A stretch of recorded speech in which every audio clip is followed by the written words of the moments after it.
Tá Tá, gravando? agora sim. Agora tá. Então, gente, começou a gravar. Boa tarde a todos. Se manifestem no chat se vocês estão de acordo com a gravação. Tá? Bom, hoje nós estamos recebendo aqui no nossos encontros semanais o professor Glauco dos Santos Ferreira, que é professor do Cefet de Petrópolis, da área de Física, para falar sobre o trabalho dele, a pesquisa dele sobre o tema codocência, que foi uma sugestão da nossa colega Flávia Lemos. Tá? Então, quero agradecer ao professor Glauco por ter aceitado o nosso convite, por estar aqui conosco, contribuindo. Tá? E passo a palavra para você, professor Glauco. Tá bom. Muito Bem, obrigada. eu que agradeço aí o convite, a Flavinha, a lembrança da Flavinha, né? É o Flavinha porque a gente aqui acostumou, né, a Flavinha. Então assim, agradeço a oportunidade. É um tema que me é muito caro, né? Eu adaptei, então assim, já falando da apresentação, né? Eu vou fazer uma espécie de miscelânea de duas apresentações que eu fiz ano passado, né? Para tentar compartilhar com vocês aí qual que é o tempo, assim, que eu acho que por fim tem muito slide aqui. Bem, a hora que acabar o tempo você fala e eu paro de falar, não tem importância, fica por... Então, as nossas é até às 3 horas, é de 1 às 3. Então você pode falar até a hora que você quiser, aí você vê a melhor forma. Se você Tá bom, quer tá bom. que eles perguntem durante ou só depois que você falar, fica à Tá. vontade. Não, eu não me importo que pergunte, não tem importância. Eu vou tentar ficar, eu vou compartilhar aqui a tela, não sei como é que vai ficar.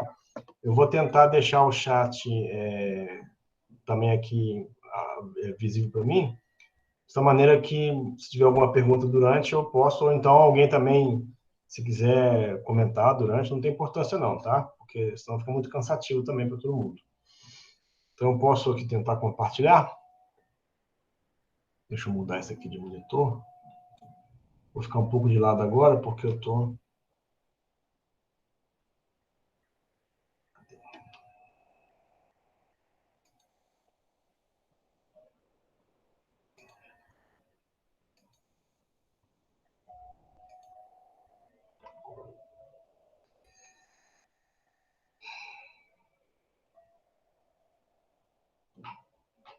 Está compartilhando?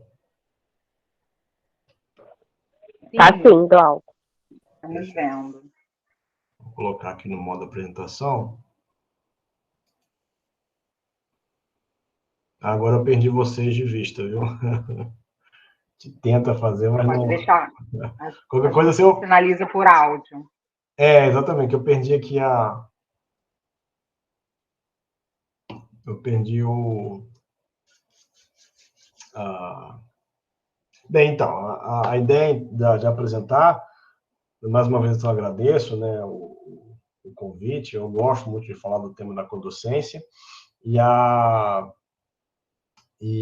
eu vou trazer dois relatos, né, da prática de ensino, e aí eu coloquei aqui o título Iniciação à Docência para fazer algumas reflexões sobre a questão do estágio e, ao mesmo tempo, da iniciação à docência e o PIBID, como é que tem sido pensado, né? Então, eu sou professor aqui no campus Petrópolis, esse projeto que a gente tem feito aqui tem o apoio da FAPERJ. Eu também sou professor do programa de pós-graduação em Ciência, Tecnologia e Educação do Cefet, no caso do campus Maracanã. E aí o que eu pensei para a apresentação foi discutir, né, algumas perspectivas da codocência, no que a gente está chamando na formação inicial de professores de física, que é o contexto que a gente tem, no estágio supervisionado, quer dizer, que são os dois casos que eu vou apresentar. E aí, mas de qualquer forma, tem um pressuposto, que é do estágio supervisionado, está relacionado, né, com a iniciação à docência. Então, acho que essa é um pouco a perspectiva na qual eu estou trazendo aqui. E aí, assim, de maneira mais ampla, né, a pesquisa e a formação de professores de ciências, né, ela tem alguns aspectos, né? Assim, por um lado, a Mizukami, que é uma autora mais na área da educação, ela tem um texto, esse de 2003, que ela mais ou menos organiza, digamos assim, a área de pesquisa e formação de professores em 3 aspectos, né? Um pouco relacionado com a cronologia da própria construção, que é a pesquisa sobre os professores, o que historicamente sempre foi mais presente, a pesquisa dos professores, o movimento do professor pesquisador, professor reflexivo, intelectual crítico, e a pesquisa com os professores, que é a questão da pesquisa colaborativa, a relação da universidade e escola. Então, esse é um elemento. O outro, esses 3 autores aqui, o Villani, a Jesuína Pacas e a Denise Freitas, eles têm um artigo que mostra os 50 anos da formação de professores no Brasil, e eles partem do pressuposto de que tem 3 agentes, né, cuja relação entre esses agentes são sempre tensionadas, cuja atenção entre eles é o que mais ou menos vai direcionando as políticas públicas de formação de professores. Então, são os gestores públicos, a universidade e a escola, né? E aí, particularmente, o meu interesse imediato, né, o recorte que eu faço, que eu tenho feito nessa relação universidade-escola. Tá?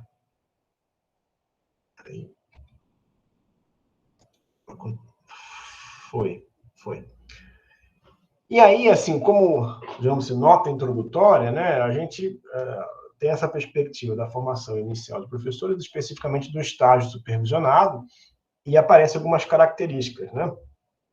Então, todo mundo sabe, né, que os licenciados têm que cumprir 400 horas de estágio na escola, mas que, ao mesmo tempo, né, a escola não parece estar preparada para receber os licenciados. Receber é um termo, às vezes, que precisava rever, né, mas receber no sentido de da própria formação na escola para o estágio. Né, receber os licenciados, e nem pouco a escola parece estar preparada para participar da formação de professores, o que é uma grande contradição, né? Quer dizer, se por um lado você tem que cumprir 400 horas na escola, a escola não está preparada, porque historicamente a escola foi colocada como local de aplicação, quer dizer, a universidade tem a teoria, e a escola consome, digamos assim, né, entre aspas, a teoria na perspectiva de aplicar. E aí, nesse balaio todo, né, tá aí a supervisão de estágio, que, apesar de ter uma espécie de reconhecimento nos documentos formais, né, tem pouca atenção a essa função, né, aos professores e professoras que recebem, que trabalham com os estagiários, e a própria supervisão da escola, né, a sua própria supervisão de estágio na escola. Então, esse é como se fosse o pano de fundo da problemática. Né? E aí, por outro lado, né, quando a gente pensa assim, na questão do PIBID, né, como um programa, né, eu marquei aqui, ilumina, né, de propósito amarelo, né, porque parece, então, que se dado, digamos assim, né, dados os problemas ou as situações que a gente constata aqui, o PIBID parece que, então, ele ilumina, né, esses aspectos, problemas dos estágios supervisionados que parece que foram esquecidos. Né?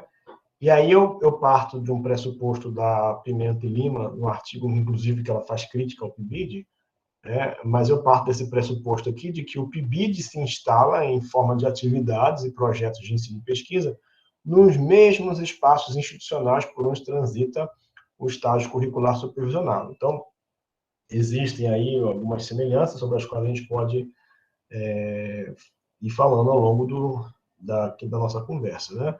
Então, é como se fosse aqui, né? Estão no mesmo circunscrito, nas mesmas circunstâncias,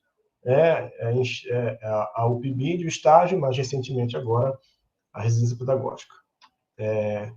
E aí, historicamente, quando a gente olha para a formação prática docente, a gente começa a entender aquela relação que eu falava da escola e universidade como sendo de aplicação da teoria na escola, né? Porque, então, assim, nos anos 40, esse decreto aqui, da década de metade da década de 40, né, foi que estabeleceu mais ou menos o 3+1. Então, você tinha 3 anos de formação de conteúdo específico, mais um de formação didático-pedagógica, né, que fica conhecido como 3+1. Então, a parte didática, e não necessariamente a parte prática, no sentido como a gente entende hoje, estava atrelada depois de 3 anos. Isso permaneceu na memória, digamos assim, né, dos nossos cursos de licenciatura por muito tempo, de uma maneira subjaz ainda, algumas lógicas de ênfases curriculares. Em 62, tem um documento importante que associa a prática de ensino sob a forma de estágio supervisionado, né? No entanto, essa relação é de uma de uma concepção que a gente chama tecnicista, de aplicação da teoria na escola, né? E aí depois, assim, claro, dando um salto muito grande, né? Vem a LDB de 96.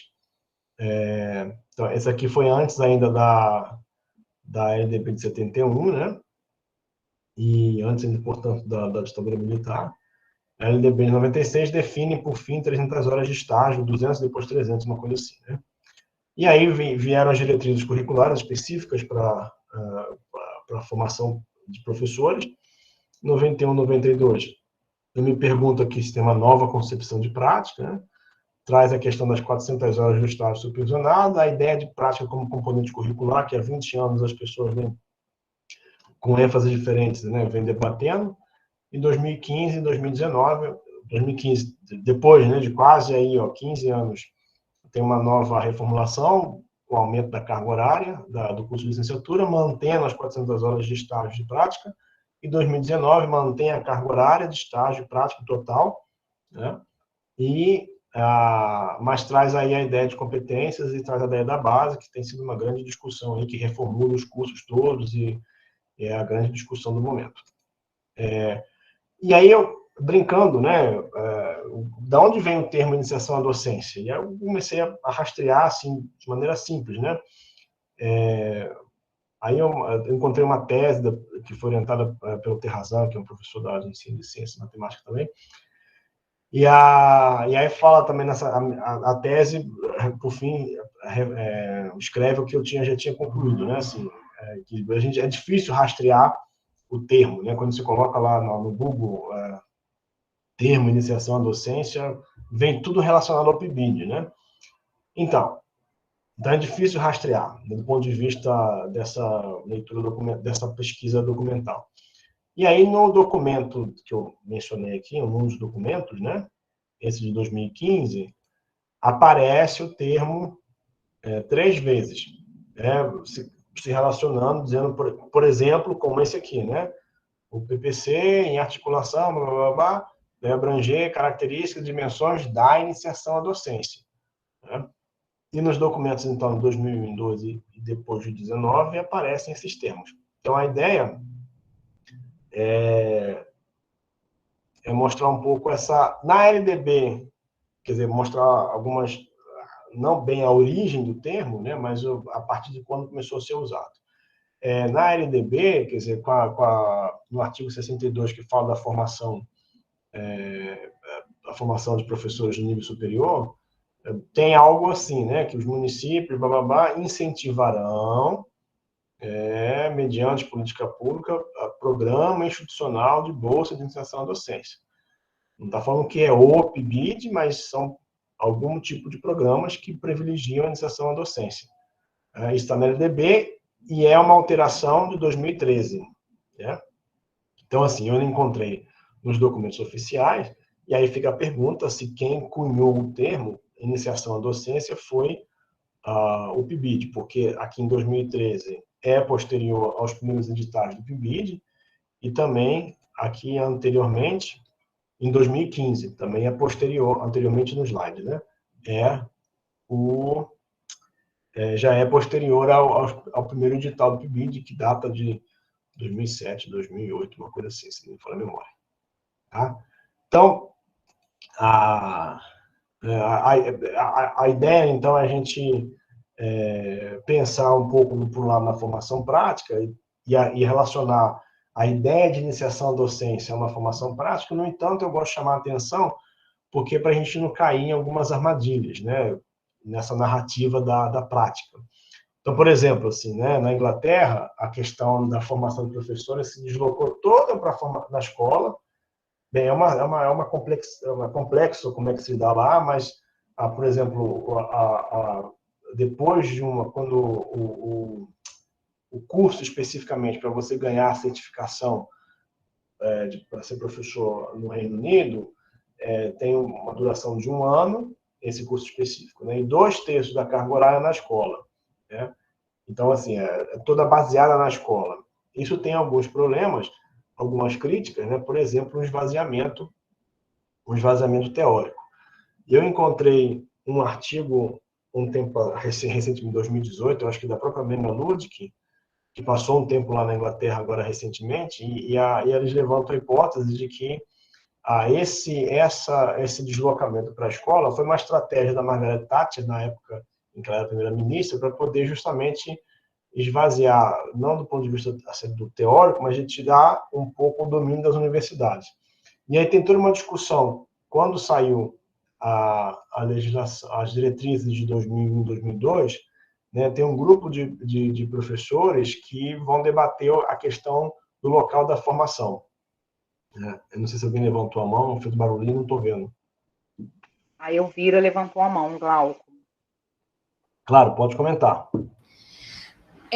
Eu achei esse ponto importante, né, da Inglaterra. Eu tenho uma dúvida, por exemplo, que a gente sempre existe algo que diz que a gente aprende a fazer fazendo. É claro Sim. que os críticos a isso vão dar uma outra intenção que às vezes não estava presente na mente de quem decidiu dessa forma. Porque, quer dizer, eu acho que é bem melhor agora. Devo primeiro esclarecer, porque eu acho que a gente precisa de saberes ou conhecimentos de outras áreas para a formação do professor do ensino médio. Eu mesmo me uso como exemplo. Porque, às vezes, você saber o conteúdo não é suficiente para você ser um bom professor. Você precisa ter conhecimentos de outras áreas, né, da psicologia, da pedagogia, da metodologia, para essas diferentes áreas. Mas também, quer dizer, antigamente isso era o que acontecia, né? Que era o 3 em 1. Na realidade, seria isso, que era uma coisa já antiga. É bom até essas experiências, porque a gente pode ver, mas eu não sei, às vezes os críticos sempre vão pelo lado ideológico, e não para tentar entender na prática o que isso acontece. E sempre as decisões podem ser revisitadas, não vejo problema nisso. Não, acho que o ponto, né, assim, não é uma negação do aprendizado na prática, assim, não é isso, né? Porque então, a questão, eu acho, né, eu pensando aqui alto, é de que quando todo o aprendizado é deslocado para a prática, é como se a gente só aprendesse a ser professor na prática, né? E aí eu acho que existe uma leitura de que bem, há coisas, né, há aprendizados que acontecem na prática, né? Isso em qualquer profissão, né? Porque vai ser o cotidiano da escola, é a questão do aprender a lidar com a sala de aula, são coisas que a gente aprende fazendo. Né? Um exemplo muito tosco, assim, bobinho, né? Mas que eu gosto de ficar pensando, eu gosto muito de pipoca, né? Então eu faço pipoca quando eu posso, quase todo dia. E aí eu não tenho aquela maquininha porque eu gosto de pipoca com óleo. Né? Então eu boto lá a pipoca e deixo lá na panela e tá. E na hora de eu passar pro pote de plástico, né? Eu aprendi, né, de que eu tenho que colocar, como ela está muito quente ainda, eu tenho que colocar a tampa na hora que eu estou virando para não estourar a pipoca e vir na minha cara, porque aconteceu isso uma vez, não, quase isso, né? Então é o tipo de coisa que eu aprendi na medida que eu fazia a pipoca, né? Agora, não significa que a única maneira de aprender é na prática. E aí que está a questão, né? A gente precisa aprender a teorizar a prática, a gente precisa a refletir sobre a prática e o movimento do professor como profissional intelectual crítico reflexivo, porque assim, para poder entender, inclusive para poder entender né, o que acontece, a relação entre o que acontece na sala de aula com a própria história da profissão.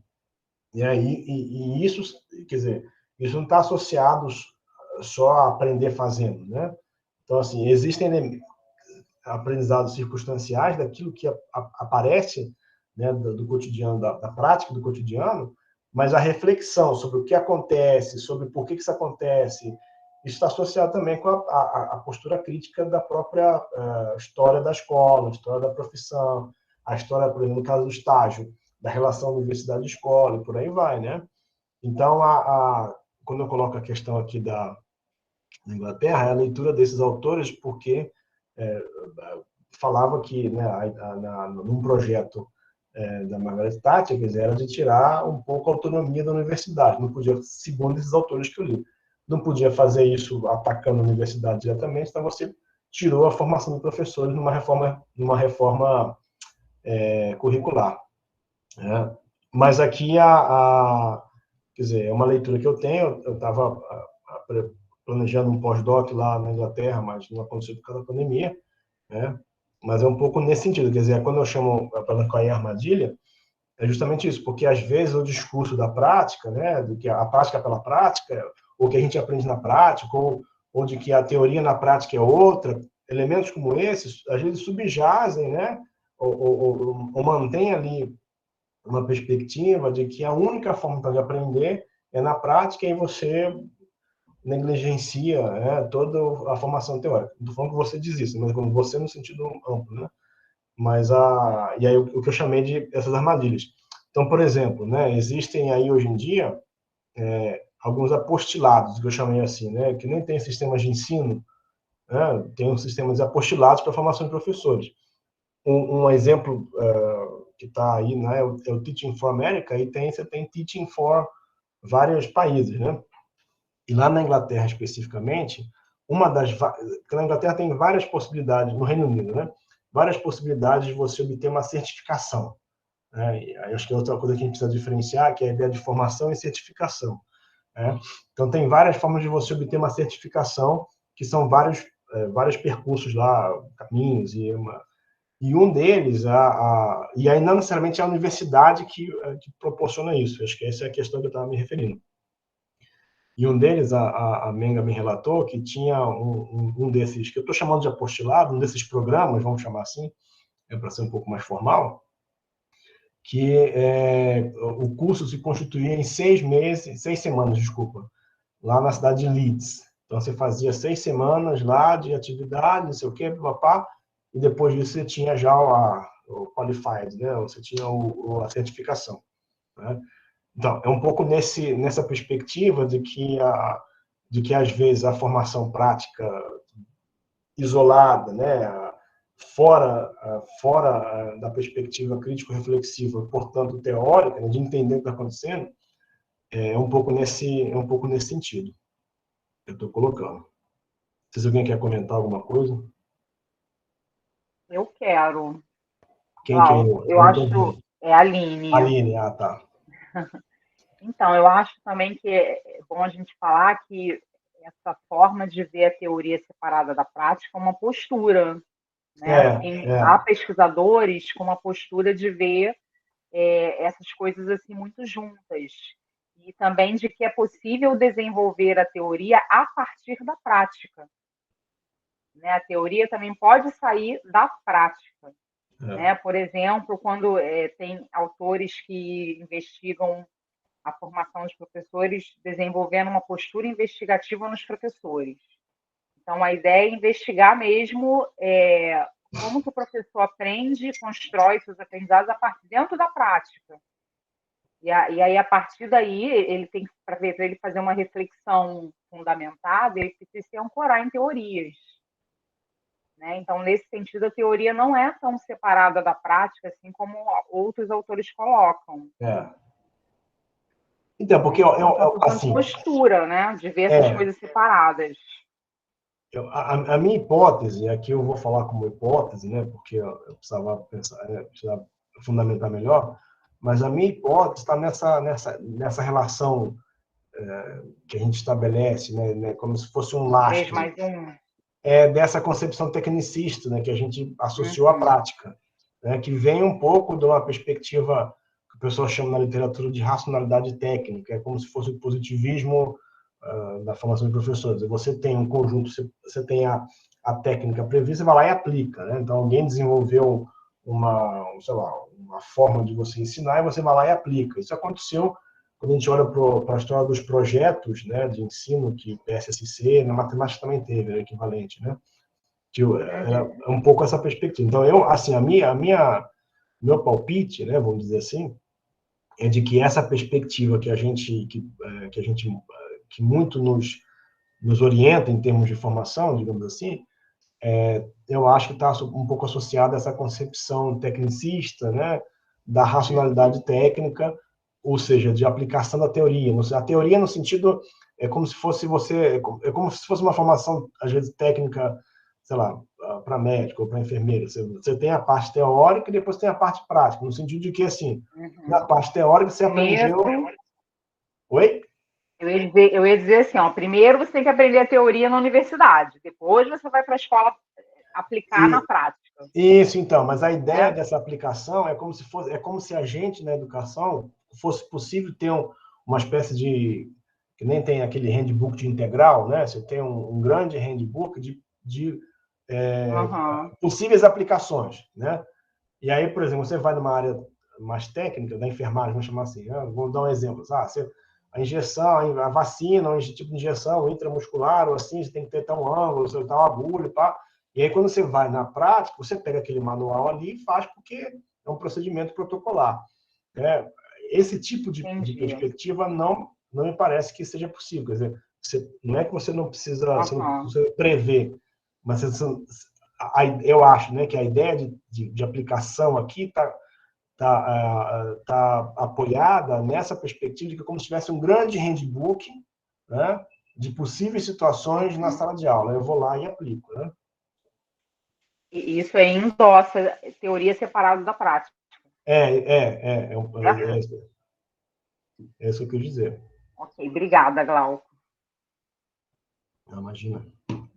Então, eu vou avançando aqui.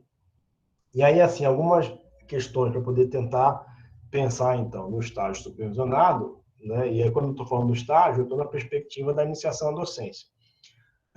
Não estou defendendo que a única forma de iniciação à docência é o estágio supervisionado, mas é uma importante, digamos assim, predominante, né?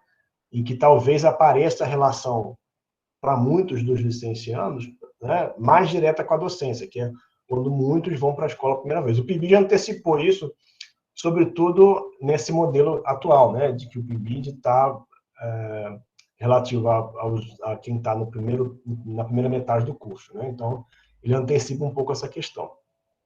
Então, por exemplo, um trabalho dos colegas lá da USP, eles fizeram uma correlação a partir de respostas, eles fizeram uma análise das respostas do ENAD e disseram que quem respondeu que teve um bom estágio supervisionado, eles fizeram a correlação entre quem respondeu que quem teve um bom estágio supervisionado também respondeu indicando uma maior permanência no magistério depois de formado, né? A Pimenta e a Lima, elas defendem o estágio como um campo do conhecimento, né? E aí, por outro lado, a Ludwig, a Bernadette Gatti e a Calderano vão dizer que existe essa desarticulação aí entre as instituições, né? Que a gente bem conhece na prática, né? Agora a SEDUC mudou toda, não sei se vocês estão passando por isso também no estágio, mudou toda como é que fala, rotina, né, de estágio, é sempre um calvário, assim, né? Eu costumo dizer que se a gente for usar aquela ideia da simetria invertida que tem nos documentos de 2001, né, então você correr atrás do estágio na rede pública é praticamente o que um professor precisa fazer na rede pública para poder dar aula, né? Que é quase um sacrifício. Quase não, é um sacrifício. E aí, então, surge a questão da codocência. Quer dizer, então, eu estou, até aqui, falando de uma perspectiva do estágio, alguma coisa relacionada à formação prática, né? E aí a formação prática, essa questão, eu estou mais ou menos contextualizando no estágio, e aí surge a codocência, que é o termo que a gente vem usando, que particularmente eu traduzi do co-teaching, depois eu vi que em Portugal também eles usam esse termo, né? Para se relacionar, assim, de maneira bem geral, a práticas compartilhadas, né? De sala de aula, a questão da participativa em sala de aula. E a gente está agora tentando situar melhor quais são os contextos, mas, assim, em linhas gerais, a concepção mais geral de codocência, quando se encontra nos textos em que não estão preocupados em teorizar, é quando você tem dois professores atuando junto. O termo co-teaching, né, é muito comum nos Estados Unidos, que você tem várias situações que os professores ensinam junto, né? Recentemente estava assistindo uma série que era que tinha esse contexto lá de um professor, uma professora que tiveram que co-teach, né, co-ensinar, e aí apontaram alguns dilemas que apareceram, mas de maneira geral. E aí a gente,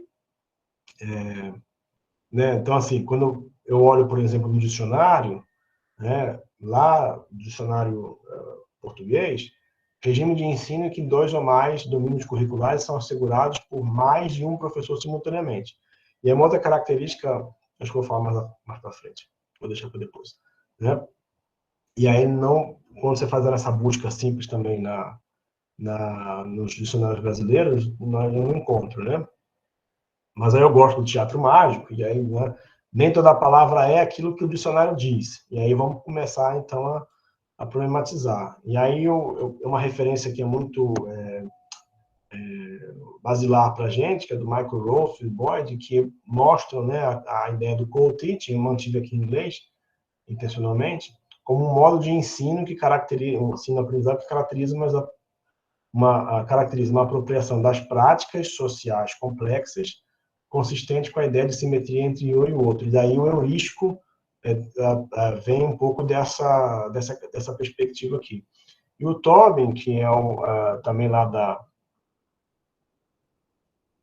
da perspectiva anglo-saxônica, né, indica possibilidades, e aí os trabalhos deles são muito nesse sentido, de professores e estagiários aprenderem uns com os outros, né, evitando-se assim a ideia de isolamento docente, que é muito comum na profissão. Eu vou apresentar aqui agora um trabalhinho de TCC que a gente fez, de revisão de literatura, buscando o termo co-teaching em publicações na área de ensino de ciências e aí ensino de matemática, nessas revistas aqui, né? São 3 revistas, né?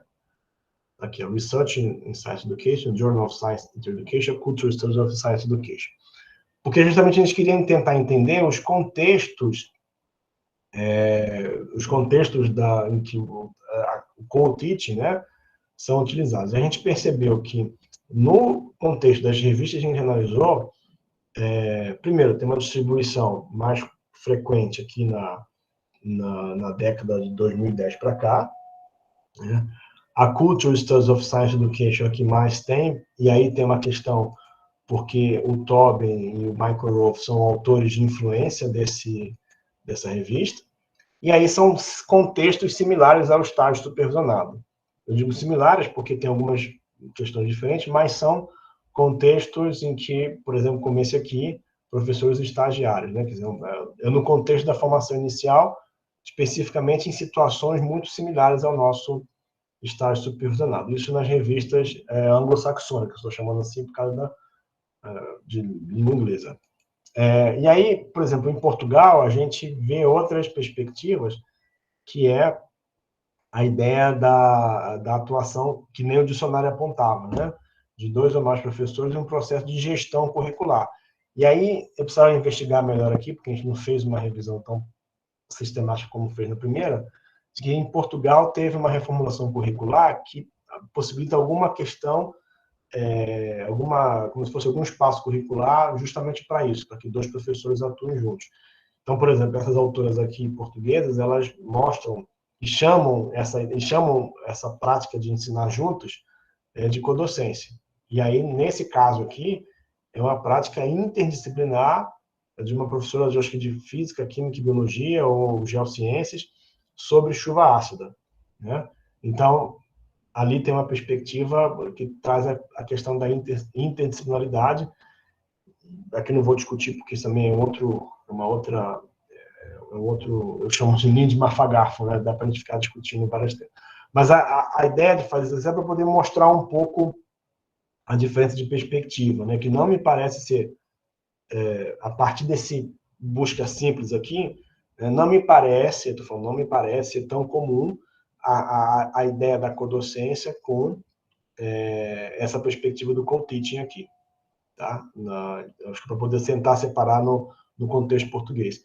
E aí, por exemplo, de novo, sem fazer uma busca tão sistemática, mas baseado meramente nas notificações do Google Acadêmico, né? Quase todas as referências de codocência aqui na América Latina hispânica, né? Eu digo hispânica porque a gente também é América Latina, e se esquece disso, está relacionado com a perspectiva inclusiva, né? E aí, também, no co-teaching, mas fora do ensino de ciências, é muito comum a relação também com o special education, com a educação especial. Inclusive, me parece que o termo surge um pouco dessa ideia de cooperative teaching, na medida em que você precisa de alguém para poder auxiliar o professor principal, o professor regente, os termos que são mais ou menos usados, né? Uma espécie de assistente para poder lidar com as especificidades das demandas de alguma aluno surdo, aluno com alguma demanda especial, né? Então, é um pouco nessa característica. E aí, assim, quando a gente pega aqui no Brasil, tem poucas teses, por exemplo, né, que usam a ideia de o termo codocência. Bem, eu precisava autorizar um pouquinho, acho que alguém me mostrou isso na semana passada numa banca que eu estava e mostrou já uma atualização disso aqui.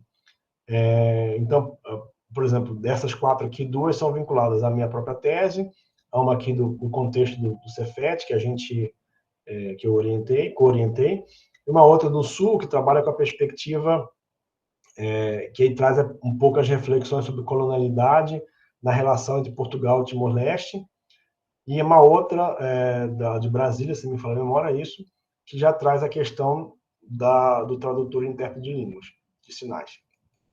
Glauco, Oi, pode falar. interromper. Pode. Essa lista que você está colocando ali, vamos lá, são os trabalhos que você fez no levantamento e que Qual? Essa aqui? abordam a docência, isso.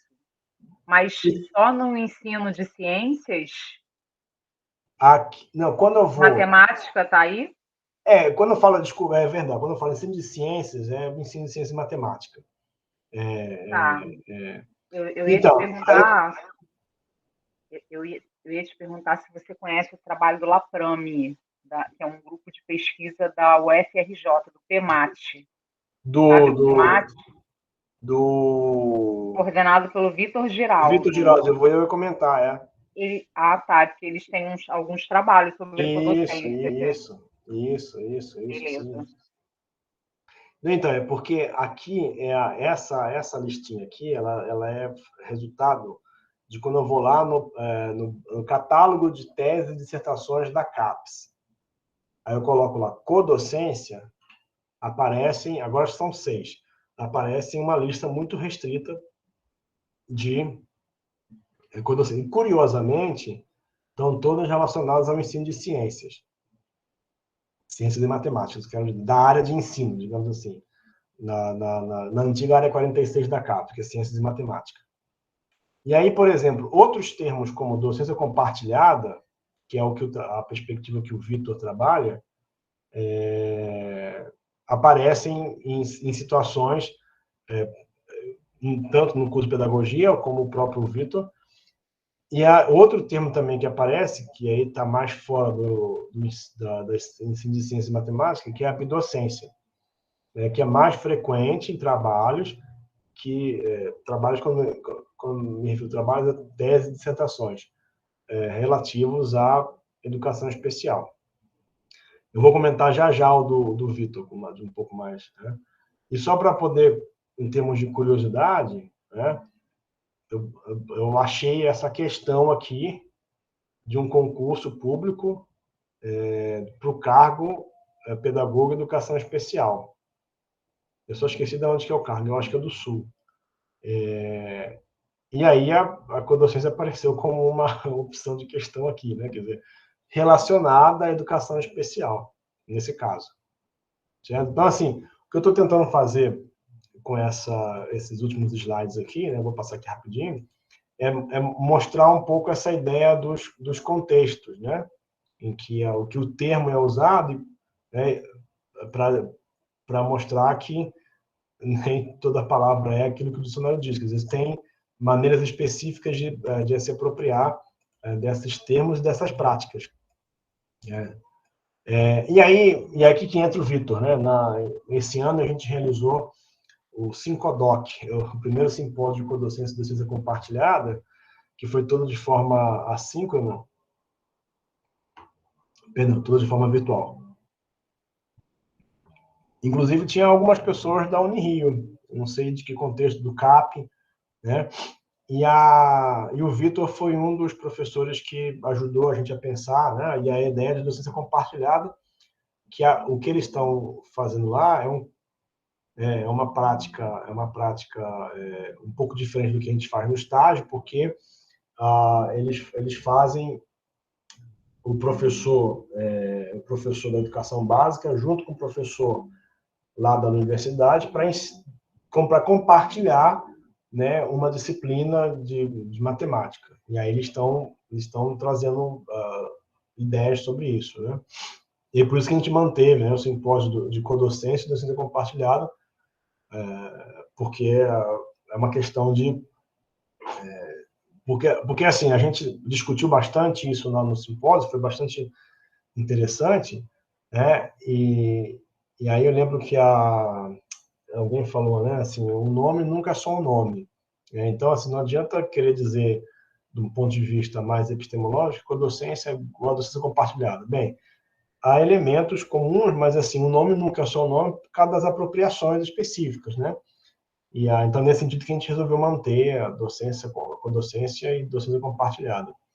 A gente espera que consiga realizar os próximos aí para frente. Então, assim, o que eu vou apresentar agora são 2 casos, já está bem avançado, eu estou sem... Alguém quer comentar alguma coisa, quer falar? Por enquanto, ninguém levantou a mão. Eu não estou conseguindo acompanhar o chat. Não há perguntas no chat também. Tá bom. Então, desculpa. Eu vou trazer aqui 2 exemplos, né, que são relativos aos textos aí que eu disponibilizei, que, conforme eu disse no começo, são as situações um pouco mais sistematizadas, né? Porque a gente tem várias experiências, mas essas 2 a gente sistematizou. Então, assim, do ponto de vista metodológico, como é que a gente fazia aqui, né? Fazia porque a pandemia mudou um pouco a nossa relação com a escola. Um pouco não, bastante, né? Então, no contexto do estágio, as aulas são filmadas, né? Em momentos específicos que os estagiários desenvolvem atividade docente, seja, às vezes, o estagiário com o supervisor ou supervisora, ou 2 estagiários ou 2 estagiários, né? Como são alguns casos que a gente tem. Mas a perspectiva é de que passava um pouco por esse momento aqui. E aí os vídeos eram assistidos, né, pelos estagiários e pelo professor da universidade, que nesses 2 casos fui eu e um outro colega. Eventualmente, em algumas dessas situações, a gente conseguia também que o professor, no caso, um professor conseguisse, da escola, né, o supervisor, conseguisse assistir o vídeo junto com a gente, mas não é comum. No PIBID, a gente consegue mais essa perspectiva, né?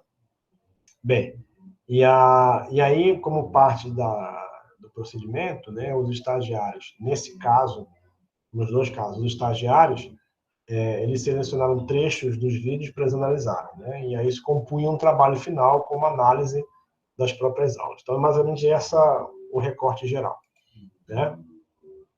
E aí no caso do Ricardo e Fernando, a gente usou o heurístico da codocência, o que eu vou explicar logo no momento, né? Então, nesse caso, são 2 estagiários, o Ricardo e o Fernando, que eram concluintes do curso na disciplina de prática de ensino em estágio supervisionado 2. Né? Então, a gente acompanhou quase todo o semestre e analisou uma aula específica em que os 2 ministraram, né, deram aula sobre a conservação da quantidade de movimento. Né? E aí a gente usou esse que chama de heurístico da codocência, né, que foi um material, um instrumento que eu aprendi na época lá do doutorado de sanduíche com o Tobin, né?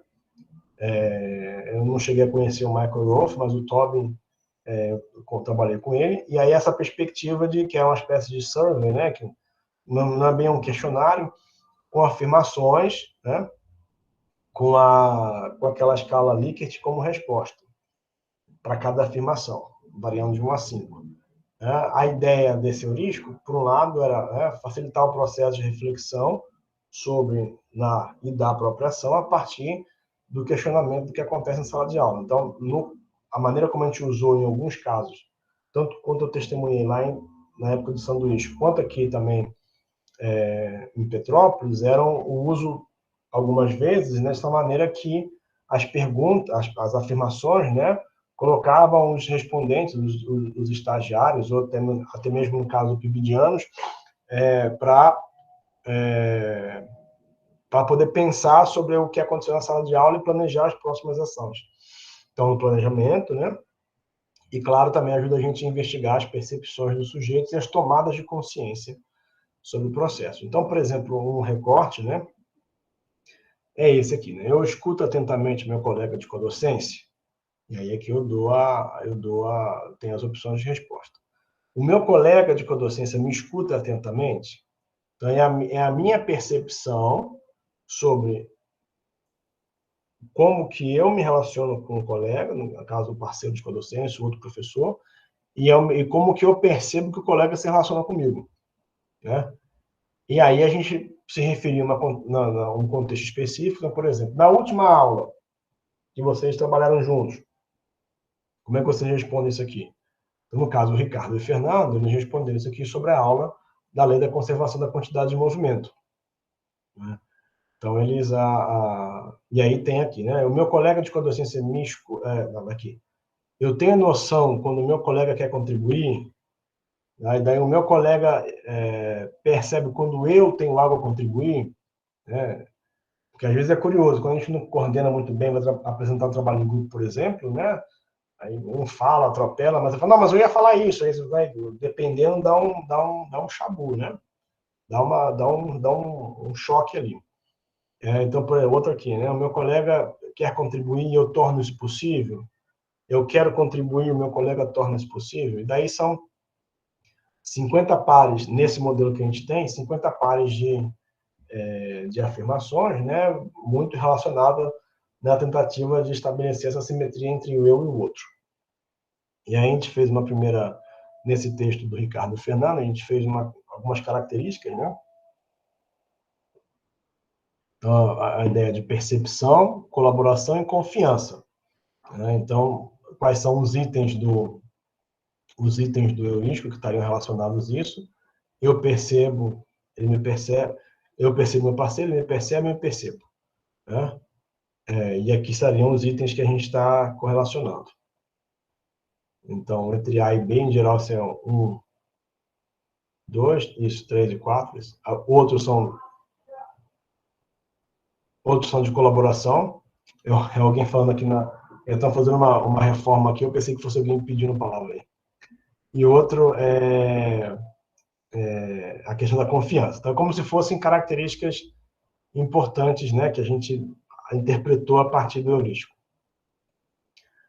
E aí, como característica geral, o Ricardo possuía mais experiência como professor, já mesmo não sendo formado, é muito comum, e o Fernando possuía menos experiência. E aí, depois dessa aula, na escola, do contexto do estágio na escola, a gente foi para o Cefet, veio para o Cefet, né? E aí pediu para eles responderem.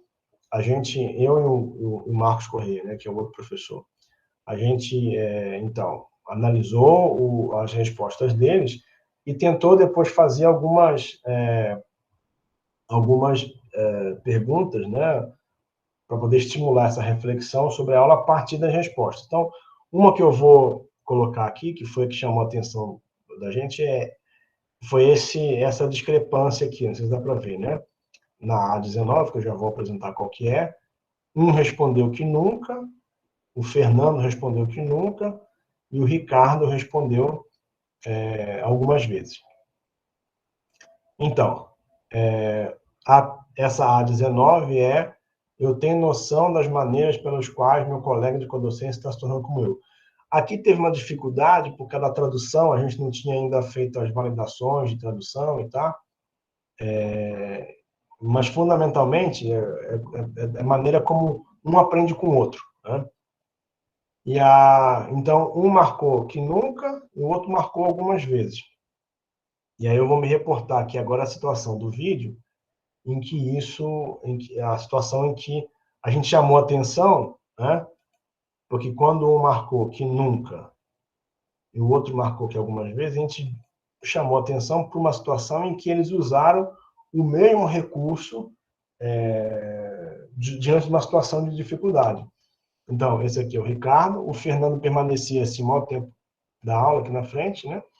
E aí, em algum momento, que está ruim um pouco a imagem aqui, mas em algum momento o Ricardo percebeu a dificuldade da turma e ele escreveu o que era delta. Delta é variação da delta V, variação da velocidade. Ele escreveu assim, né? Para os alunos entenderem.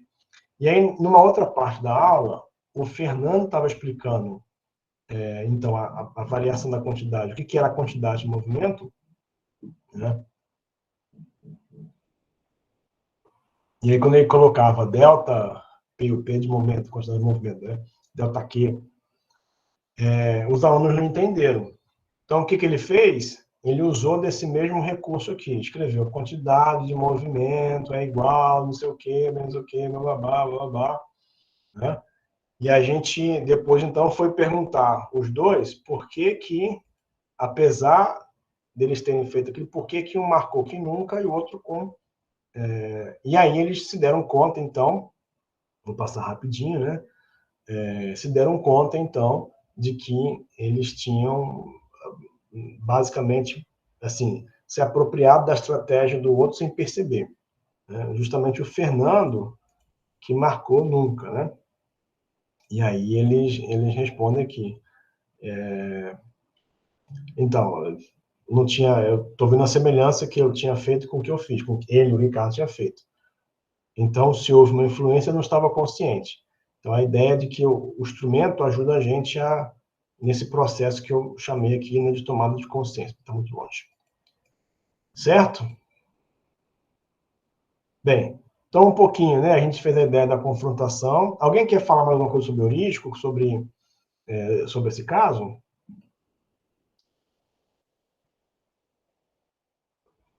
Alguém levantou a mão, só não sei quem que é. Elvira, pode falar, Elvira. Fui eu. Não, porque eu adorei, na realidade, eu achei que essa heurística que foi montada e a maneira como vocês fizeram, achei bastante interessante. E que a gente poderia, quer dizer, usar isso para realmente ver, porque pode ser que a gente não esteja consciente de algumas coisas.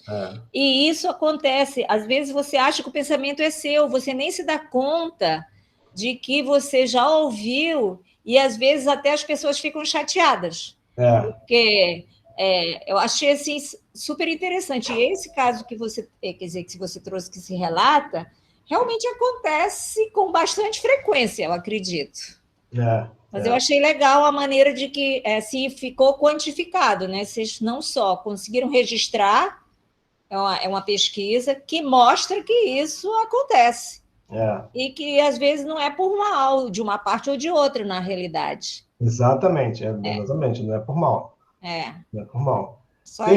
Teve um outro caso que a gente usou o heurístico, que foi uma dissertação de mestrado. No caso, quem era o que estava escrevendo a dissertação, ele era supervisor do PIBID. E aí eles junto com o grupo, né, de bolsistas que ele trabalhava, eles organizaram uma sequência didática sobre uma controvérsia baseada na questão das mudanças climáticas. O termo que eles usou naquela época foi o aquecimento global.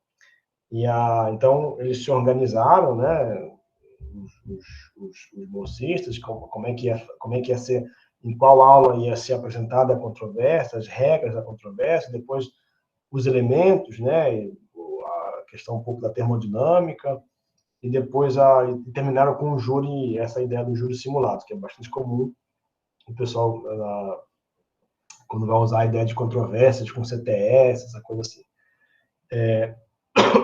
Desculpa. E aí os alunos também, os bolsistas, responderam também esse heurístico por 4, a cada vez que eles iam lá, eles respondiam. Depois a gente fez uma entrevista, numa roda de conversa, e aí eu lembro também de um falando que assim, o pessoal agarrou um pouco nesse mesmo item A19, porque a tradução não ajuda, a maneira como está escrito soa estranho, né? Então, por fim, isso acaba chamando a atenção das pessoas que respondem, e isso apareceu na entrevista que a gente fez depois. E aí eu lembro direitinho de um rapaz falando que depois que ele viu, quando estava discutindo esse item 19, depois que ele viu a explicação de um outro colega sobre alguma parte específica da termodinâmica, ele achou que a explicação do colega era muito melhor que a dele, que a partir dali ele ia adotar aquela explicação, né? Então, um dos aspectos da codocência é essa relação. Desculpa, gente. Não tem ninguém. Essa relação não é comigo. Desculpa. Essa relação entre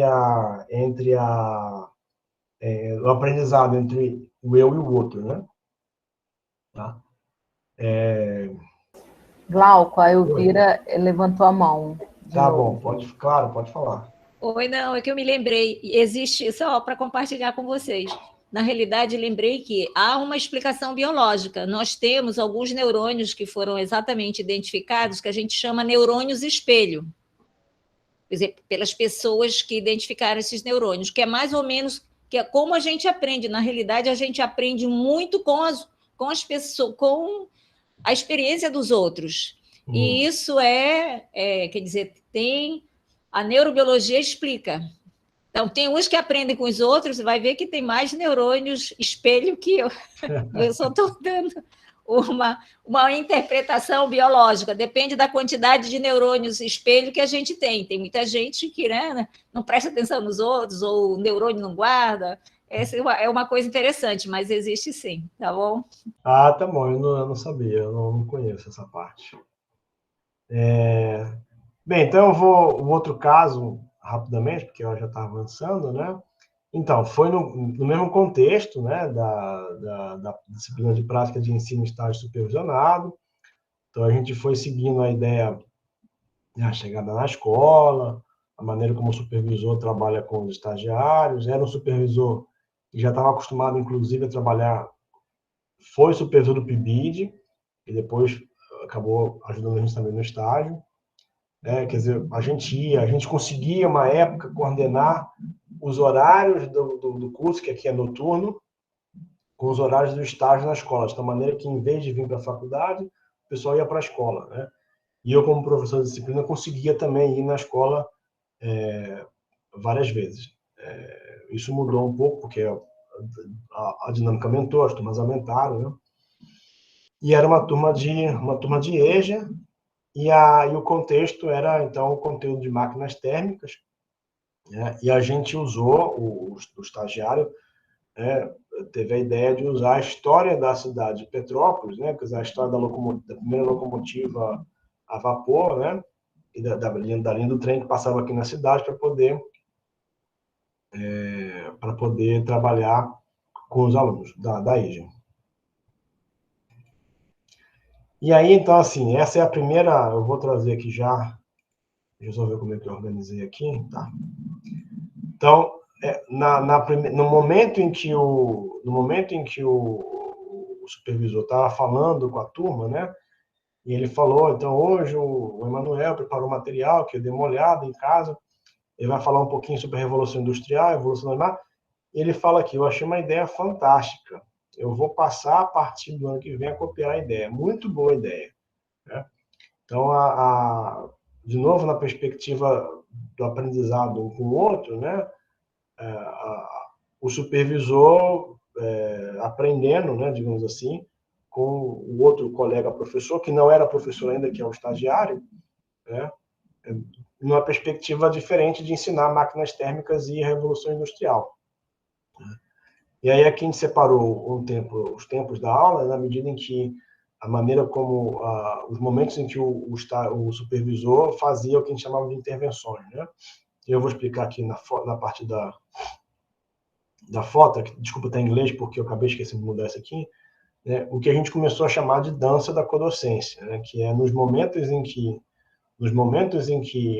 o supervisor ele queria fazer alguma intervenção, então, né, os dois ficavam alinhados, aí o estagiário, tá aqui, né?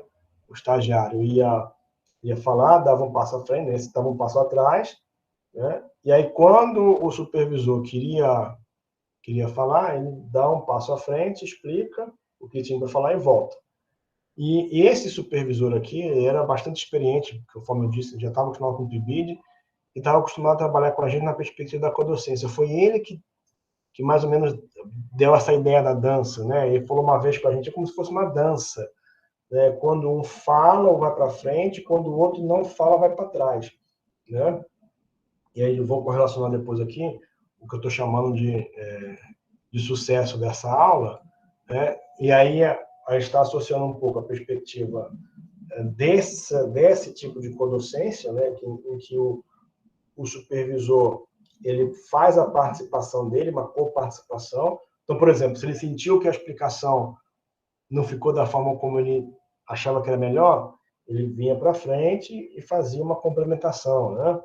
Ou então, em outros casos, né, o estagiário pedia ajuda, ele vinha para frente e fazia. Então, esse movimento, a gente está chamando isso da dança da codocência, né? E aí, então, por que a gente está chamando de sucesso da aula, né? Tem vários fatores. Primeiro, quando você coloca na perspectiva histórica, né, do que é o estágio no Brasil, né, a gente mal consegue, às vezes, entrar na escola. A gente tem relatos, né, infelizmente, de muitos dos estagiários não serem bem recebidos pela própria escola, unidade escolar, né, os funcionários e alguns professores aqui chegaram a falar que eles estavam ocupando muito espaço na sala dos professores, né? Então, assim, existe um histórico, né, desse abandono, né? Muitas das vezes há relatos também de que o professor supervisor larga o estagiário lá na sala, vai fazer outra coisa, e a pessoa está na fogueira, né, se vira nos 30, né? Então, assim, quando você coloca, e aí acho que volta um pouco para a discussão do início da questão da prática, né? Eu não posso olhar para essa aula sem entender o contexto mais amplo, né? Então, é uma aula, foi a última aula de um semestre inteiro, os estagiários, os 3 estagiários, né? No caso que eu estou mostrando, estavam em constante, estava sempre na sala de aula, os alunos já sabiam quem eram eles, o supervisor apresentou eles como... Então, assim, tem um histórico de relação, tem um histórico desse supervisor, né? E aí, quando eu coloco o sucesso, não é um sucesso absoluto, é um sucesso relativo à circunstância. Então, quando eu olho para o contexto mais amplo do estágio, uma situação como essa não é a mais comum, né? Então, a gente precisa entender circunstanciar muito bem essa ideia de sucesso. Então, o que a gente entendeu que teve um engajamento da turma, né? O tema da aula é que eu não mostrei os detalhes das falas, né? Mas o tema da aula envolveu bastante os alunos, né? A questão do contexto histórico, por ser uma turma de EJA, muitos alunos reconheceram aqui na cidade, onde tinha a linha do trem, então eles foram se engajando. Essa relação de parceria foi fundamental, e esse movimento de ir e vir, né? E aí o movimento de ir e vir tem uma semiótica aí da dança, né, vamos dizer assim, que é então, primeiro, né, quando o professor, supervisor e o estagiário, nesse caso ali, né, eles estão alinhados, né, eles estão como se fosse mandando uma mensagem para a turma de que os dois estão no mesmo, são como se fossem iguais ali, né? Um não está na frente, o outro não está no canto, tá? Então, assim, tem um simbolismo em função disso. E aí, quando faz esse movimento de ir e vir, quer dizer, quando o supervisor dá o passo para trás, né, ele está sinalizando para a turma de que, olha, assim, eu como professor da turma estou confiando no estagiário. Então, ele sinaliza para a turma o reconhecimento do estagiário como professor, né? Então, esse é outro aspecto da boa parceria entre os dois, mas outro aspecto da própria codocência. Então, conforme eu disse, a participação continuada. E aí, então, o que eu vou mostrar depois agora, que é uma parte nova que a gente está fazendo, que é como é que a gente indica o reconhecimento dos alunos do estagiário como professor, né? Então, esse é um outro aspecto importante que na literatura sobre codocência a gente não encontra, né? De quando você tem essa participação, né, de dois professores, aqui no caso do estágio, né? O pessoal, em geral, na literatura, não aponta de como é que é a relação do estagiário com os alunos. E aí, uma relação especificamente aqui de reconhecimento. Como é que a gente está tentando agora identificar esse reconhecimento? Bem, o engajamento da turma, né, mostrou bastante isso. Acho que o texto traz um pouco isso. O estagiário disse, numa entrevista que a gente fez com ele, de que numa primeira aula que ele tinha feito em codocência com o supervisor, os alunos ficaram muito truncados, e ele já foi com essa perspectiva, né? O estagiário foi para a sala de aula para engajar a turma. Então, foi uma aula bem dialogada, com muitas perguntas no sentido de perguntas convite, né? E aí, agora, eu estou já acabando 2h20, e aí a gente começou a fazer agora, né, a usar a ideia de grafo, né, análise de rede, para poder identificar um pouco e caracterizar melhor a codocência. Então, o que a gente fez para essa aula aqui, né, do Emanuel e do Luiz Antônio? O que a gente fez? A gente pegou as falas, né, de quem falava para quem a cada 5 segundos. Então, assim, a gente separou os turnos de fala em 5 segundos e viu quem falava para quem. Então, o estagiário para o aluno 1, estagiário para o aluno 2, professor para o aluno 2, e por aí, em turnos de 5 segundos, né? E com isso a gente conseguiu, então, contar o programa faz isso, né? Você conta a quantidade de vezes a quem se refere, né? E aí joga no programa e monta o grafo. E aí o grafo, né, da rede tá indicando, né, de que o estagiário ele tem uma centralidade. Centralidade é um termo, é um elemento do grafo, né? Que aqui, claro, ela está organizada de maneira que parecia que isso, mas assim, o que indica a centralidade é o número de vezes, o número de ligações, digamos assim, que cada um tem. Então, o estagiário é o que mais tinha ligações, né? Assim, no sentido aqui, grau de entrada, quer dizer, mais alunos falaram com eles do que com o próprio professor, né? Então, do ponto de vista do que a gente está querendo pensar aqui, né, dessa ideia do reconhecimento dos alunos, o grafo parece apontar, está aqui ainda, está fazendo outros casos agora para poder... Então, assim, isso aqui está bem no comecinho, né? Então, assim, vou dizer parece, né? O gráfico parece apontar, né, que nesse caso, dessa codocência, né, dessa aula cujo sucesso não é absoluto, né, para esse contexto, o estagiário parece ter assumido então, a centralidade da rede de relações, o que para nós é um indicativo disso aqui, né, do reconhecimento, né? Então, o que teria feito isso, né? A parceria, o movimento de ir e vir, né? E o reconhecimento dos alunos. Então, o grafo parece mostrar. E aí, o que a gente está chamando, então, claro, isso aqui é um modelo aleatório, não é? De uma espécie de codocência expandida. Quer dizer, no sentido assim, usar a ideia da dança é como se os estudantes passassem a dançar também junto com o estagiário supervisor de maneira coordenada, né? Então, a expansão aqui a qual se refere é justamente isso, né? É digamos assim, na inclusão dos estudantes nessa atividade aqui, estagiário e supervisor, como se fosse a dupla, a díade, se torna uma tríade. Né? Para ir já concluindo, então, por exemplo, a gente, dos dois casos, a gente acha, né, que a codocência potencializa a reflexão, estimula a adoção de novas práticas, na medida em que, atuando junto, parece ter mais confiança, né? E essa construção gradual aqui da identidade profissional, né? Sobretudo quando o estagiário é legitimado, né, pelos alunos. Então, a gente está apontando também, né, com esse segundo caso, que a codocência, ela não é...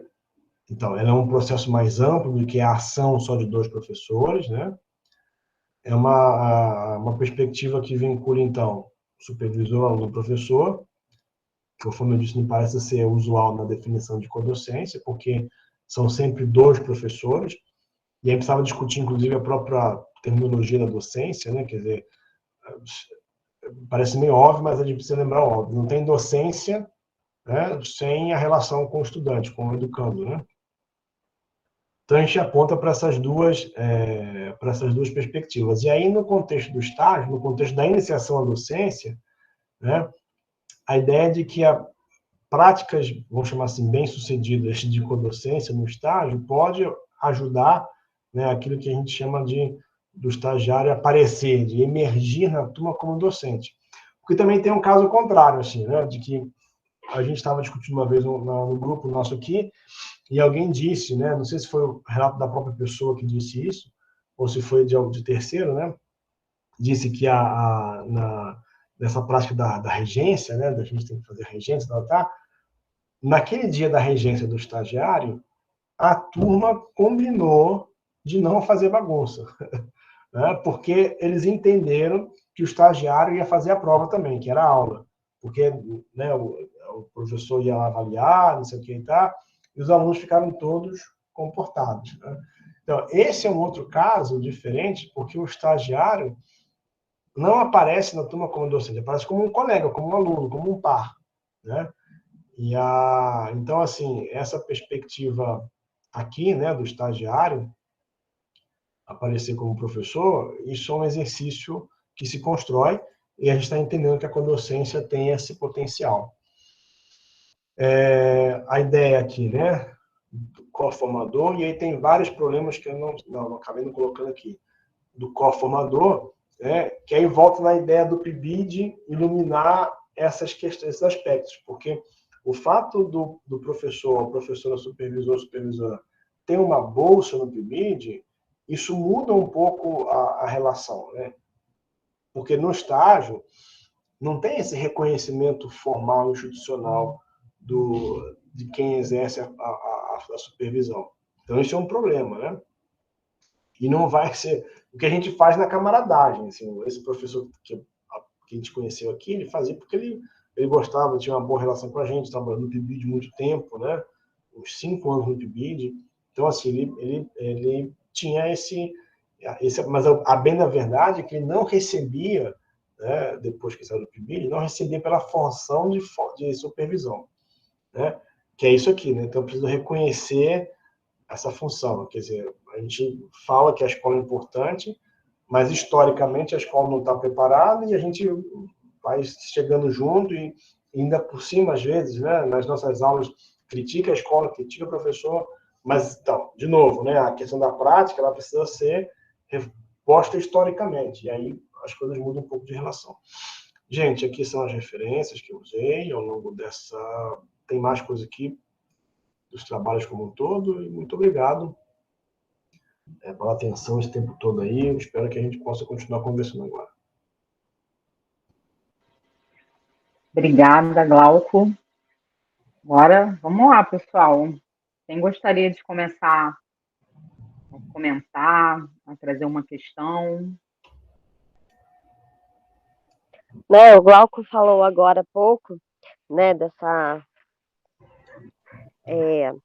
desse caso, né, desse professor. Muitas das pessoas que ele falou eu lembro de ter conhecido, e Eu acho que assim, o PIBID abriu, né, assim, mais as portas para o estágio. Que acho que foi através do PIBID, de conhecer, dos professores terem contato e tudo mais, que foi abrindo, né, assim, espaço, né, nas escolas para receber os professores, né, os futuros professores de física, porque o curso era novo na cidade, né? Então não se tinha muito, né, às vezes procura de estagiários de física. E aí eu lembro, né, que como nesse caso desse professor, vários outros, né, continuaram, foram fazendo parte, foram conhecendo o Cefet, conhecendo tudo. Então, acho muito importante essa contribuição, né, que o PIBID fez, né, nas escolas que ele pôde atuar, porque depois, né, eu, né, atuei numa escola com o PIBID, atuei em outra, né, só como estagiária, né, e acho que isso tudo foi por conta dessa porta que o PIBID abriu, né, nas escolas, porque tinha muito disso, né, os professores pedirem para a gente materiais, né, para que a gente contribuísse, que a gente trouxesse, como vindo da universidade há pouco tempo, está saindo da universidade, contribuições para eles inovarem. E daí, eles nos vendo, não somente como estagiários, mas como futuros colegas, faz com que a turma, né, os alunos, não enxerguem a gente como tem uma pessoa lá para observar aquela aula e pronto que acabou. Eles já reconheciam na gente futuros professores que, né, seríamos. E eu vejo também isso, né? Sim, a gente entrou no PIBID nesse contexto da pandemia, mas eu vejo pelo relato dos colegas que fazem tutoria, que oferecem tutoria para a escola, né? Esse reconhecimento que eles veem, né, esses futuros professores, meus colegas, como professores, reconhecem isso neles. Legal, Flávia. Glauco quer reagir? Não, eu imaginei que a Flávia fosse lembrar, né, porque alguns foram colegas aqui né, da época que ela estava aqui no Cefet com a gente. Então, assim, uma das principais críticas do PIBID, ao PIBID, é de que parece ser um programa muito caro, né, para o conjunto de resultados que ele vem a produzir. E aí eu lembro de uma discussão um tempo atrás, na época que eu era coordenador institucional, tinha reuniões com os coordenadores do Estado, eu lembro da UF, tinha 900 bolsas, né? Um pibidão, né? E a gente aqui sempre foi um pibidinho, em termos quantitativos. Mas quando a gente olha, e aí vem a questão dos investimentos, quando a gente olha para o impacto que o PIBID teve aqui na licenciatura em física, né? Seria uma outra apresentação, inclusive.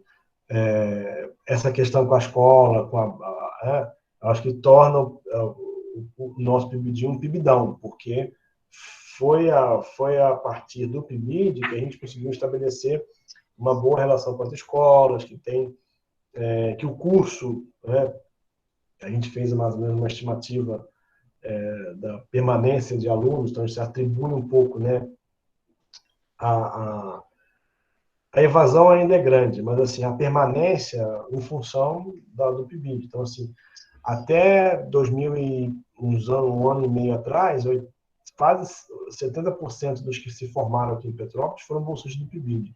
Então, isso é muita coisa, né?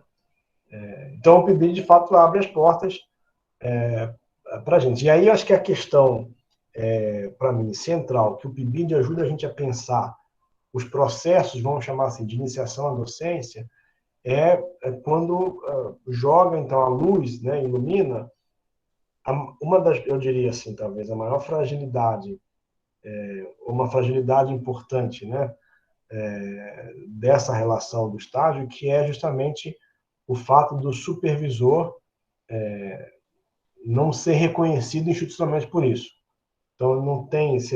é na camaradagem que a gente faz isso. E é tão perverso o sistema, porque a gente pede, né, da universidade, tenta fazer, e às vezes quando conhece, tá? Mas a pessoa lá, o professor, a professora, tem que assinar um relatório, né? Quer dizer, tem que assinar a folha de frequência dos estagiários e não recebe para isso, né? Não tem nem abatimento na carga horária. Então, o PIBID, ele lança a luz sobre isso, né? E aí é que a gente deveria se mobilizar em função disso. Eu vou falar uma coisa, talvez não está gravando, talvez provoque um escândalo, né? Mas assim, o PIBID, ele tem uma história bem. Eu tenho um caso de amor com o PIBID, né? Assim, acho que desde quando começou, eu estava em São Paulo, eu estou envolvido porque é um projeto bonito, a gente acredita nele, mas é que a gente precisa estar atento, né? Quando você fala assim, o PIBID abriu portas, né? O PIBID ajuda. Então, a gente tem que estar atento porque o PIBID, ele parece que é um band-aid, né, vamos dizer assim, numa grande ferida que é essa que eu estou colocando, né? Então, por exemplo, se alguém me perguntasse assim, pode acabar o PIBID? Eu vou falar, não, mas olha, não tem como manter essa quantidade. Eu falaria, mantenha a bolsa dos professores. Mantenha a bolsa dos professores. Se possível, aumenta, né? Claro, não é simples assim, mas o que eu quero dizer com isso é de que, assim, um elemento fundamental que historicamente não é reconhecido é o supervisor, né? E aí a gente precisa começar a pensar, então, que relação é essa de coparticipação e coformação, né? Quem é que forma, então, quem é que vai formar, ou que tipo de formação é necessário para que se atue para a supervisão, e por aí vai, né? E aí começam a abrir as perguntas. Mas eu acho que o PIBID, em Petrópolis, ele abriu portas importantes, muito embora o problema fundamental se mantenha, porque a solução não é institucional, né? Não é o Cefet que vai dar a solução para isso, para esse problema que é muito maior, que é da própria relação que tem que resolver esse problema é o MEC, né? Isso que eu quero dizer.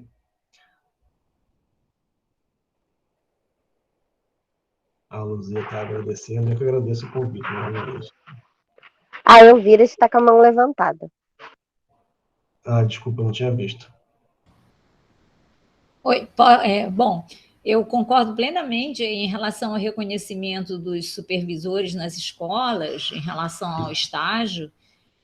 Eu acho assim super importante, porque eles têm um tempo que eles precisam compartilhar ou mesmo para organizar o planejamento das atividades com o estagiário. Mas eu acho que, além desse reconhecimento, que eu acho que pode até demorar um pouco, né, o reconhecimento financeiro, porque não só o MEC, mas aí também a SEDUC, as secretarias estaduais e municipais também, porque a educação ela é uma obrigação compartilhada de todo mundo, né, de todos os entes, e a formação de professores também é compartilhado por todo mundo, porque é um benefício geral. Mas eu acho que, às vezes, poderia ser institucionalmente. Por exemplo, aqui eu vou citar, que vocês nas universidades, a nossa distribuição de carga horária, ela leva em consideração o número de alunos que você orienta. Então, nos colégios, nas escolas, eu acho que já tem uma tradição nas universidades, como todo mundo participa, que pelo menos na carga horária dos supervisores, essa carga horária fosse alocada no mínimo, eu acho que isso é o mínimo. Então, também acho, no mínimo uma alocação de carga horária nessa distribuição. Mas eu acho que, institucionalmente, quem é que pode fazer?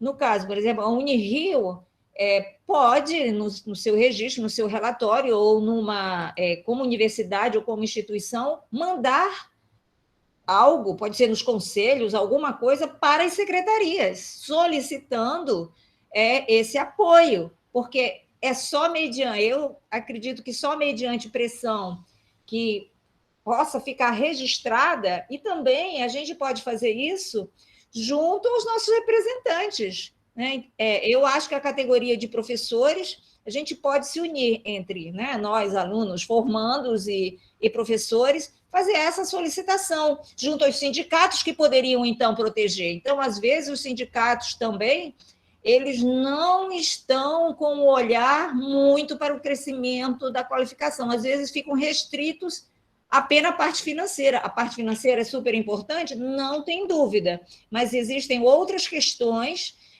que os sindicatos também poderiam abraçar nas suas lutas por melhoria da qualidade do ensino. Então, se todo mundo atuar, eu acho que ficaria difícil. Sem dúvida alguma, o reconhecimento do supervisor de estágio, acho que, assim como, graças a Deus, já tem para o supervisor que atua no PIBID, que é um bom exemplo, porque os frutos são, quer dizer, o resultado é maravilhoso, e eu não acho que o PIBID é caro, não. Aliás, é um investimento baixo que tem um retorno altíssimo, pelo menos em toda essa produção. Para mim está sendo assim, olha que eu sou professora, né, mas eu estou adorando o PIBID por tudo que eu estou aprendendo. Então, eu acho que é um investimento, em termos financeiros, muito pouco em relação ao produto, ao resultado que vai ter para a vida de muitas pessoas, não só dos formandos, mas no final, lá na sua atuação profissional. Não, eu também acho isso. Esse artigo da Selma Garrido Pimenta, com a Pimenta e Lima, 2019, ela vai estabelecer um conjunto de críticas a partir dessa... Né? E aí a minha resposta imediata, não para ela, obviamente, né? Para esse tipo de crítica, é o que significa uma política pública. Né? Então, é isso, assim, né? Ninguém reclama que a iniciação científica, os programas do PIBIC, não só tem quer dizer, é uma relação matriculado-bolsista muito menor do que o PIBID, né? Mas então, eu acho que a gente não deve ir por esse lado para brigar entre os programas. Todos os programas são importantes. Entendeu? A gente tem que defender o nosso sem necessariamente atacar nenhum outro programa. Não significa um ataque que eu estou fazendo, mas é uma comparação importante para mostrar a desvalorização sistêmica do magistério. Né? Então, não é atacar o PIBIC, obviamente que não. Mas muita gente percebe dessa maneira quando você coloca, mas a iniciação científica, a gente não pode fazer isso. Eu acho que é muito bom que a iniciação científica seja reconhecida. O que a gente tem que lutar é pelo reconhecimento do nosso programa. Então, eu acho isso. Não, eu não estou em desacordo, mas eu acho que é importante mostrar que tem uma discrepância, né? E que essa discrepância é sistêmica e é histórica, porque o magistério como um todo ele é desvalorizado socialmente. E essa discrepância aparece também, essa desvalorização aparece quando a gente olha para os programas. Então, assim, não é desmerecer... Pois é, mas olha, a pesquisa, o lugar que ela tem, é uma conquista de um processo. Então, eu acho que a gente tem que fazer essa conquista. E ainda bem que na pesquisa, porque se a gente não tivesse uma pesquisa, você vê o resultado, e olha que ela é atacada também, nós estaríamos numa situação muito pior. Graças a Deus, pelo menos em termos de saúde, a gente consegue. Se a sociedade não absorve muitos dos produtos que são provenientes da pesquisa, na realidade está faltando aí um elemento que vai amalgamar esse conhecimento produzido nas universidades e a tecnologia que seria produzida nas empresas no setor produtivo. É isso que nos está faltando. Então, eu não sei, eu acho que, da mesma forma, a gente tem que fortalecer o ensino e essa é uma batalha nossa. E, com certeza, os pesquisadores, que são docentes também, vão entrar nessa batalha, porque o pessoal da universidade recebe os alunos que vêm das escolas. Então, quanto melhor alunos saírem dos colégios, muito melhor para a universidade. Então, eu não sei. Então, de novo, eu não tô em desacordo com você, né? É que eu só acho assim, essa amálgama que você comentou, eu diria que é o reconhecimento social, por fim, né? Quer dizer, claro, a gente tem lutas aí históricas disso, né? Por exemplo, o FORPBID, em 2015, foi 16, 15, 16, 17, quando estava ali para mudar de programa, tá? acabar o PIBID, ficar só a residência, quer dizer, o FORPIBID foi fundamental, né?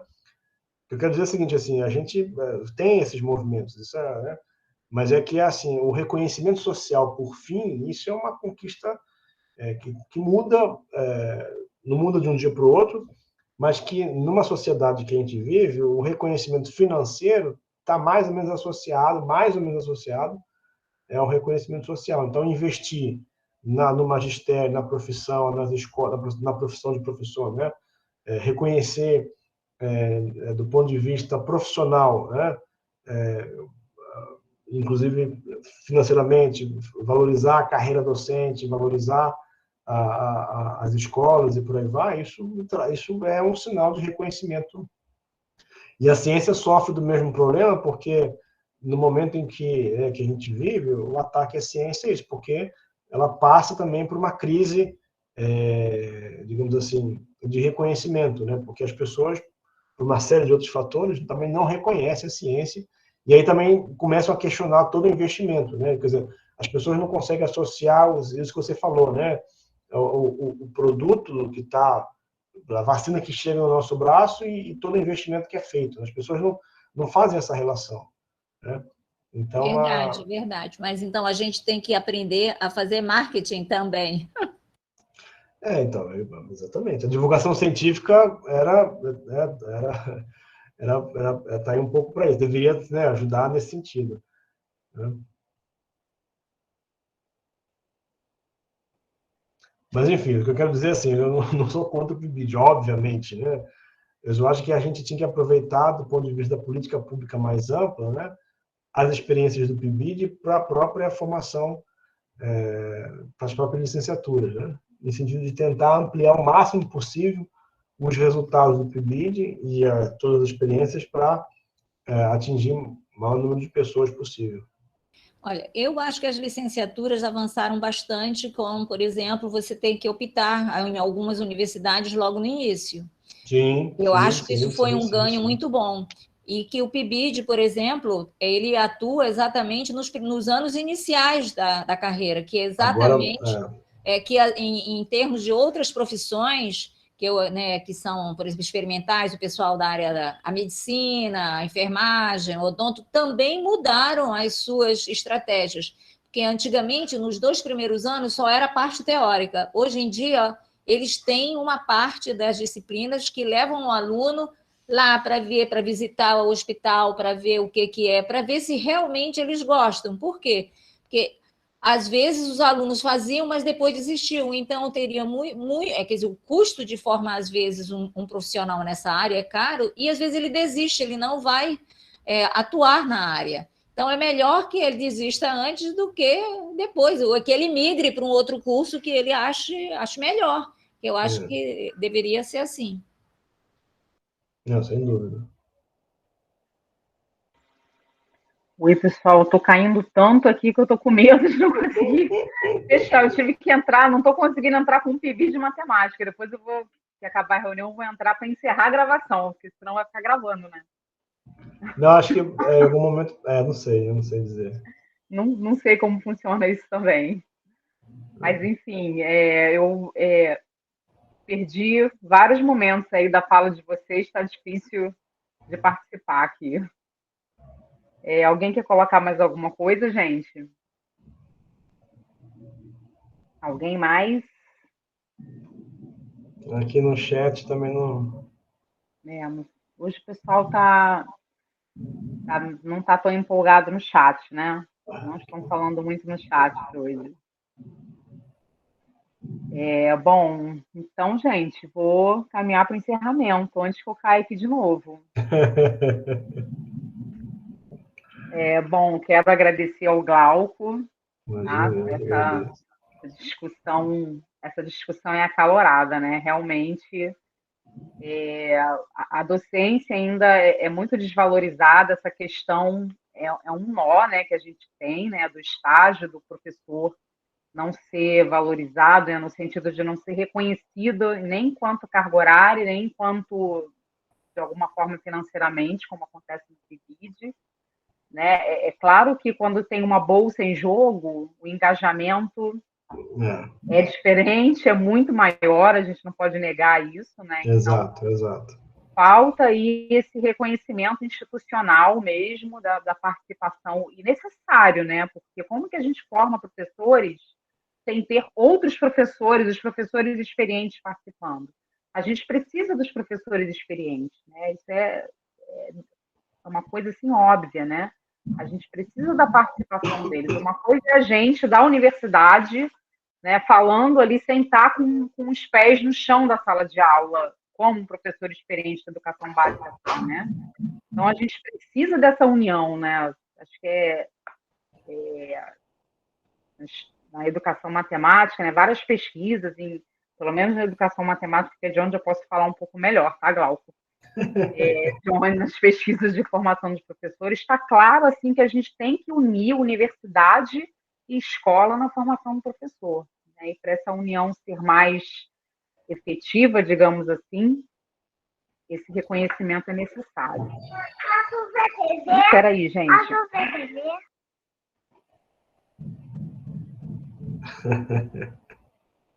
Pandemia, gente. Crianças em casa interrompendo a gente de vez em quando. Nossa, então imagina. Mas então é isso. Quero agradecer aí mais uma vez a sua presença, tá? Eu que agradeço o Interessante. convite, o interesse das pessoas em ficarem, né, atentas aí ouvindo. Acho que eu fico feliz de poder participar também dessas discussões. Como eu disse, para mim é muito caro. Essas discussões são muito caras e a gente precisa discutir sempre sobre isso, trazer os pontos e isso aí. Muito obrigado pela oportunidade. Eu acho que ela me travou de novo. Glauco, foi muito bom poder ouvi-lo novamente, né? Gosto sempre de lembrar que estava, né, quando você foi fazer lá sua prova de aula lá no Cefet, né? E assim, bom poder, né? Depois de Verdade, você estava lá. concluir, eu estava lá na sua entrada no Cefet. E ver aí que a gente vai seguindo. Agradeço, né? Você está sempre solícito, você é sempre muito solícito, muito aberto. E muito bom revê-lo. Espero que possa revê-lo mais. É isso aí. Muito obrigado, Flaviana. Muito obrigado. Então, gente, obrigada. Acho que eu vou encerrar aqui, porque estou caindo demais aqui hoje. A pessoa está agradecendo no chat, eu também agradeço de volta ali no chat. Obrigado a todo mundo. Então tá, pessoal. Ó, uma excelente semana aí para todos. Igualmente. Continuem se cuidando. É isso aí. Nos vemos na próxima semana, então, tá, pessoal? Tudo de bom. Tchau, tchau. Obrigado. Tchau, Glauco. Obrigada.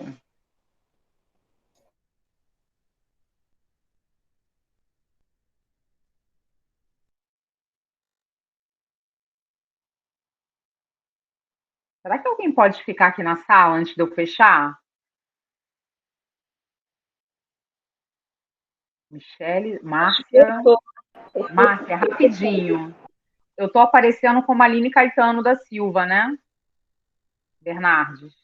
Peraí. Ou estou aparecendo como Pibide? Aline. Aline, né? Espera aí que eu vou sair e vou entrar como Pibide, tá, Márcia? Tá. Eu acho que assim, ó, eu não consigo interromper a gravação. Não tem essa opção. Espera aí.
Entrou. Tá com o áudio desligado, mas já entrou. Então agora você pode sair.